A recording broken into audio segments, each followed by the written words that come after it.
जस्तै लास्टको मात्रै भन्दाखेरि जस्तै एउटा मल्टिसिलेबल राइम भन्छ नि, तपाईँलाई थाहा होला त्यो। हरेक अक्षरको मुनि जस्तै अब 3टा अक्षरको बनाउने कि 4वटा अक्षरको मेटाफरहरू हुन्छ, पन्जहरू हान्ने। अब जुन भन्यो, कुन भन्यो होइन, सुन भन्यो, कानले सुन भन्यो, कानमा सुन भन्यो, त्यस्तो डबल राम्रो सर, यो सरले एकदम राम्रो कुरा भन्नुभयो, तर केही पनि बुझिन सर। केही पनि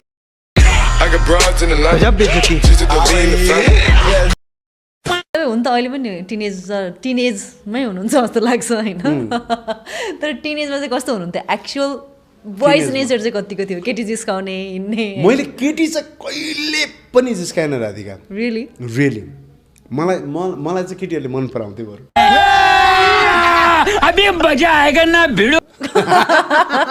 हेर्दै हिरो जस्तो होला होइन, म I was a very fun loving गाई।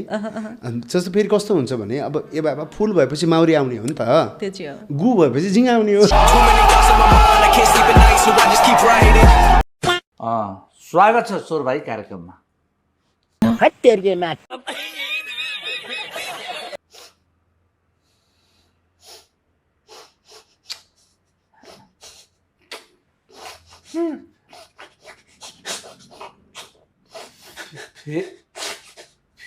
फेरि के भयो तपाईँलाई? हामीलाई कसैले यति सम्मानले बोलाउँदैन दाइ। तपाईँले आज मलाई भाइ भन्नुभयो दाइ। लोकल भाले खाँदा चाहिँ कसरी चोट लाग्यो?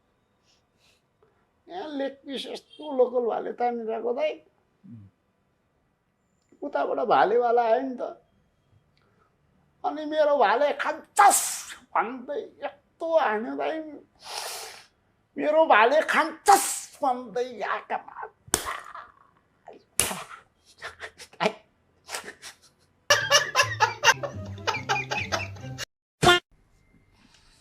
12 क्लास पास गर्नुभयो नि त?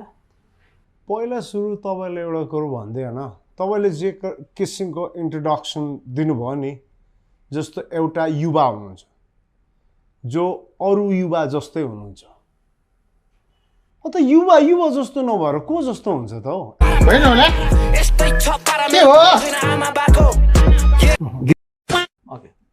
के हो स्वागत भन्नु पर्यो। ल स्वागत छ तपाईँले कार्यक्रममा। रिसार होइन है, फेरि प्रोग्राममा पनि बोलाउने कि अनि स्वागत छ, यो के खालको हो तपाईँको? स्वागत छ तपाईँले कार्यक्रममा। अलि आर्टिफिसियल भयो हरामी हो बेटा। स्वागत छ तपाईँले। अलि मेरो कलेजको टिचर जस्तो हो तपाईँको। के हो यो, क्लासमा आइज भनेको जस्तो भयो त यो त।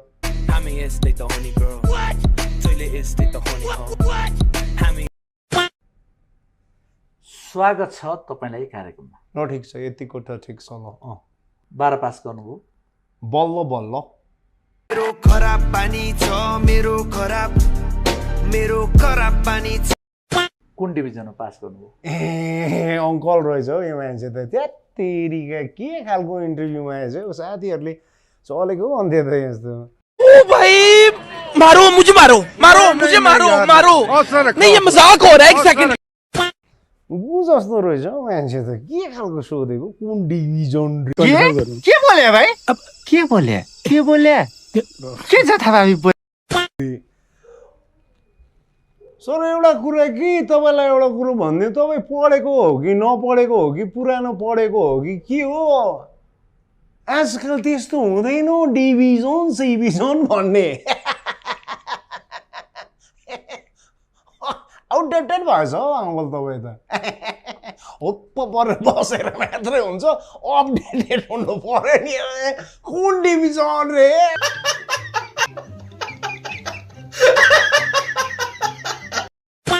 कतिपय समयमा चाहिँ अब मलाई साथीहरूले भन्नुहुन्छ तपाईँ त 81 आउनुभयो होइन टेलिभिजनमा।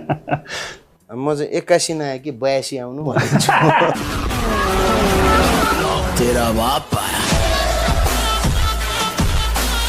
माइती घरमा त कुखुराले 4वटा अन्डा बढी पार्यो भने पनि किन पार्यो भन्ने जुलुस लाग्न सक्छ।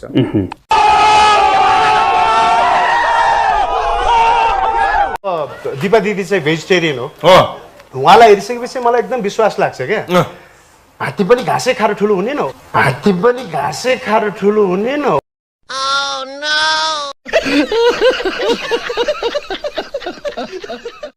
दिदी भन्छ फेरि आज हामी नै ठेक्का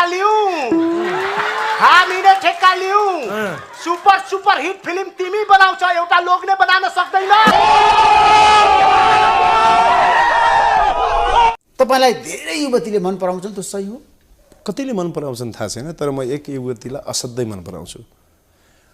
उहाँसँग मेरो अहिले भनौँ न अटुट प्रेम चलिरहेको छ। अटुट प्रेम चलिरहेको म घोषणै गरिदिन त्यो चाहन्छु। युवती को हुनुहुन्छ बताउनुहोस्? मेरो श्रीमती।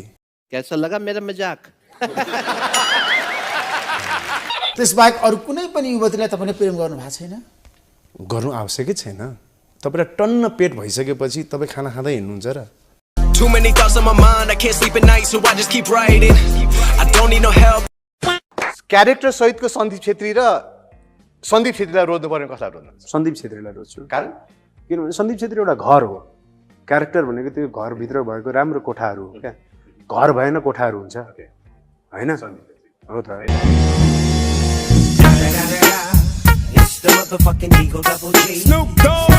सन्दीपले पनि धेरै इन्टरभ्यू दियो है। आइम स्योर यसरी गाडीमा चाहिँ पहिला गरेको थिएन। होइन, दिस इज त्यो पहिलो पटक होइन है, हो फर्स्ट टाइम हो। भगवान कसम कसको याद दिलाइदियो यार। तपाईँ यो जुन हिरोइन बिहा गर्नुभएछ, तपाईँ आफ्नै फोटो पठाइदियो भन्नुहोस् कि अरू कसैको, सलमान खानको कोही, आमिर खानको कोही फोटो पठाइदियो। हेर्नुहोस्, हाम्रो देशको विडम्बना यही हो। हाम्रो देशमा तिहारमा पटक्का चाहिँ पड्काउनु पाइँदैन, तर बम पड्काउनु पाइन्छ। बुझ्नु भएन? बम पड्काउनु पाइन्छ, त्यही भएर हामी बम बनाइरहेको छौँ। This is the demand of the time. फेरि हामी त्यो तिहारमा पेट्टा पेट्टा ठेस्सा त्यो तिहारको लागि पटक्का बनाउने मान्छे होइन। हामी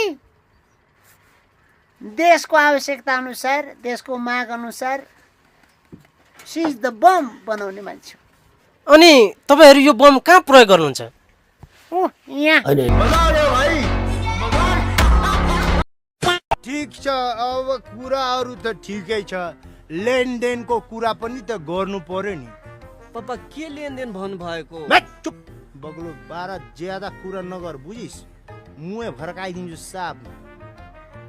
लेनदेनको कुरा त गर्नु पर्यो। लेनदेन?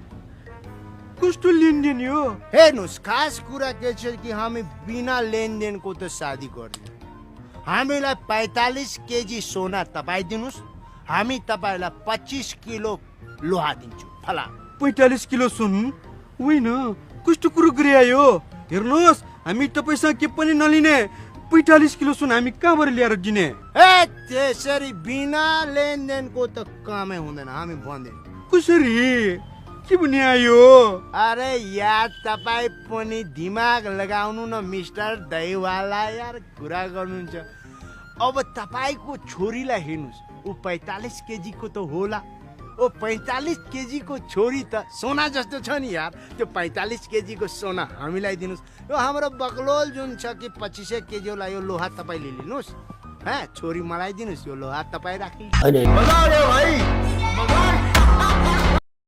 बकलोलहरूले भन्छ कि हामी पत्रकारिता गरिदिन्छौँ, हाम्रो मुनै जरिहाल्छ है दाजु। जो पाए त्यो गर्नु सक्दैन। त्यसको लागि धेरै पढ्नुपर्छ, धेरै अध्ययन चाहिन्छ क्या दाजु।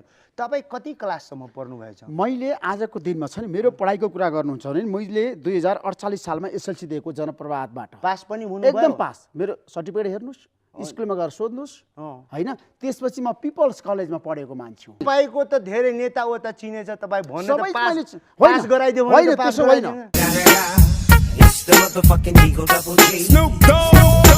मैले पढेर पास भएको मान्छे म। तपाईँ कति? म आफू मिहिनेत गरेर पास भएँ। मलाई चाहिने कुरा मैले पढेको छु। जसरी एउटा पत्रकारिता गर्दाको लागि मान्छेलाई जुन किसिमको एजुकेसन चाहिन्छ त्यो सबै मैले पढेको छु। जस्तो कति क्लास पढ्नु? क्लास मैले पढेँ, तपाईँलाई थाहा छ। मैले आइए पास गरेँ। आइए जाइए खाइए, गजब बेइज्जती है।